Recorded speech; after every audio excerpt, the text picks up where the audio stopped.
For more, we have with us Professor Kim Hyun-wook from the Korean National Diplomatic Academy. Thank you for coming on the show. Thank you very much. So President Moon Jae-in has met with the Pope Francis now, and he's delivered that message that Kim Jong-un would welcome the Pope to North Korea. Now, Pope Francis has indicated that he could go, but he has said he will have to wait for a formal invitation from North Korea before he does that. So he hasn't rejected the idea, but he also hasn't jumped at the chance either, and said protocol would need to be taken first. But at least it does seem that it's a step towards making this really happen. Do you think it could happen? Yes, I think, Kim Jong-un said very positively about Pope's visit to North Korea. And I think Pope Francisco's response to the possible visit to North Korea, I think he was very positive. Of course, the Vatican is full of rigidities and all the protocols. So I think he has to follow the same kinds of process. So he can't just go and visit to North Korea without any invitation, formal invitation by Kim Jong-un. But I think he has shown a very positive response to the visit to North Korea, I think. So do you think it's all just protocol, or do you think there is perhaps some reservations about the Pope going to North Korea? Because critics have said that it could risk legitimizing the Kim Jong-un regime if the Pope graces them with this kind of visit. I think for now, maybe some political reasons might be there which would work negatively if Pope visit to North Korea. For example, kind of legitimizing Kim Jong-un's regime, so and so forth. But I think that kind of thing can be some positive way we can take a look at. One of the purposes Kim Jong-un is, aiming at by Pope's visit to North Korea is to show to the international community that North Korea is now a normal state. Kim Jong-un is normal state leader, trying to make North Korea a kind of a normal state to be mingled with the international community. I think that's the foremost reason. Of course, by doing that, maybe making a more positive atmosphere to make the United Nations sanctions and U.S. sanctions to be, lifted.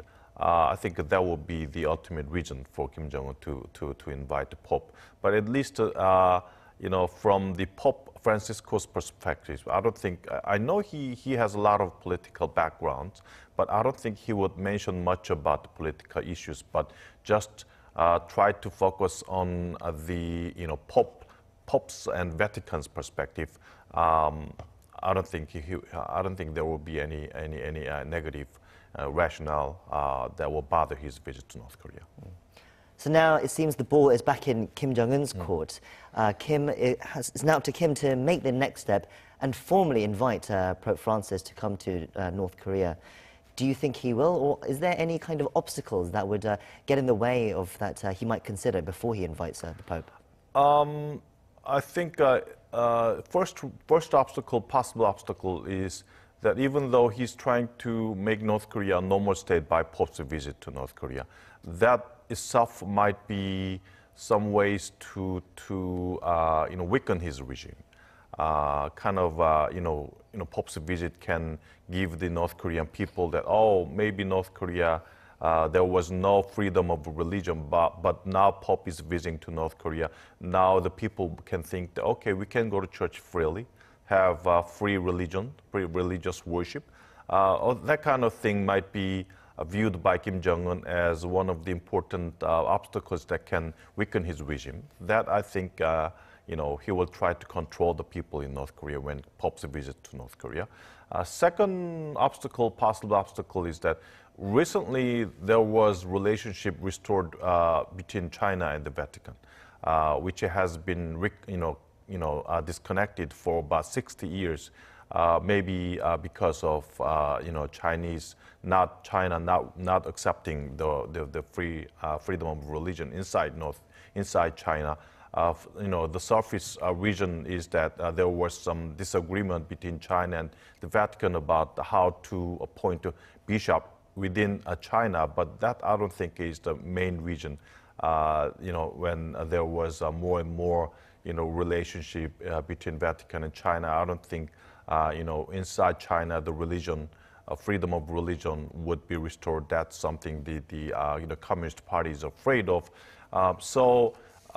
If suddenly Pope visits North Korea, I think this kind of thing would make North Korea suddenly a different country, viewed a different country to the national community, different from China. China has been kind of unwilling to accept Vatican's control and influence on China, but North Korea suddenly, abruptly, accepted the Pope's visit. That I think China would be really happy about. So yes, we'll have to see whether an invitation does come, and then we'll see if the Pope does accept as well. But it wasn't just about the Pope's visit to North Korea that they discussed. Pope Francis also gave his strong support for Moon Jae-in's efforts towards a peace on the Korean Peninsula. President Moon, he's not had, he's had some resistance from other people about all his efforts that he's doing. How much of a boost do you think this will be for President Moon, the fact that he has this now encouragement and support from someone like Pope Francis? I think this will be a good chance. I mean, of course, I think President Moon definitely would have more momentum to boost his policies. One concern I have is that all these kind of efforts by President Moon to change the atmosphere, visiting a lot of leaders in European countries and also the Vatican, and invite the Pope's visit to North Korea. I think that this would be viewed rather negatively to the perspective of President Trump. President Trump maintains consistent sanctions on North Korea. There will be no lifting of sanctions on North Korea. And the U.S. has been worrying about the South Korea too much, focusing on the North-South relationship and lifting sanctions on North Korea without much progress on denuclearization. So all these kinds of moves by President Moon, I think, would be viewed negatively by President Trump, which also would affect negatively on the U.S.-South Korea relations. You mentioned there the fact that President Moon is going to meet with various European leaders as well. I mean, let's move on to that now, because President Moon is now in Brussels and will be taking part in the Asia-Europe meeting, or ASEM as it's also known. On the sidelines, he'll be meeting with the UK Prime Minister Theresa May and also the German Chancellor Angela Merkel. I mean, what is he looking to get out of this, this blast of European diplomacy that he's been on for the last week or so? He already met, French President Macron, and also this time, Theresa May, the Prime Minister of England, and Merkel. These are all superpowers, good, big powers of Europe, which have a good amount of influence in the United Nations. And especially France and England, they're the, P5 countries within United Nations, and also nuclear states. So they have influences on the sanctions within the United Nations. So I think they are the targets of President Moon to change the atmosphere and kind of pressure towards the lifting sanctions within the United Nations. But sadly, Macron's response was negative. He focused on denuclearization. I think Theresa May would have the similar response. The reason is that they already have nuclear weapons. They do not want to lose the monopoly of being nuclear states. They do not want North Korea to be another nuclear state. That's very firm. So I think they would focus on denuclearization first, rather than focusing on the North-South détente. Merkel, German people might think a little bit differently. But recently there was a conference in Germany which many people expected would be supporting the current move of President Moon for North-South détente. But ironically, they were worrying more about the denuclearization of North Korea. Maybe they think that the Korean Peninsula issue is different from German issues because North Korea is a nuclear state. And that nuclear weapon issue, I think, would make the context a little bit different from the German issues. That's what I think the German perspective is about the Korean Peninsula. It's especially interesting because South Korea does look to Germany quite a lot, especially because Germany was a divided country and then it became unified again. So there's a lot of studies about how we can learn from that as well. Also, President Moon has a lot of relationship with Germany as well because two of his perhaps most important speeches about the Korean situation with North Korea was made in Germany, the Berlin Declaration, twice in fact. So there is this kind of relationship that South Korea and Germany has. I mean, but you mentioned that the Germans have been a little bit more cold to what President Moon has been doing. I mean, but then what can President Moon do now? What will he say to Merkel when they meet? I think he would do the same thing. He will focus on the peace in the Korean Peninsula, which would be necessitated by the lifting sanctions on North Korea, which is very important incentive to bring North Korea into denuclearization, and also important incentive for a further development of North-South economic cooperation and exchanges, which is the basis of the peace in the Korean Peninsula. But as you mentioned, I think maybe we think that our model for the unification is German model, but I don't think German people kind of look at the Korean Peninsula issues, as the similar case for the German case. I mean, during that time, East and West German people, their exchanges were much more, much freely allowed than the Korean people.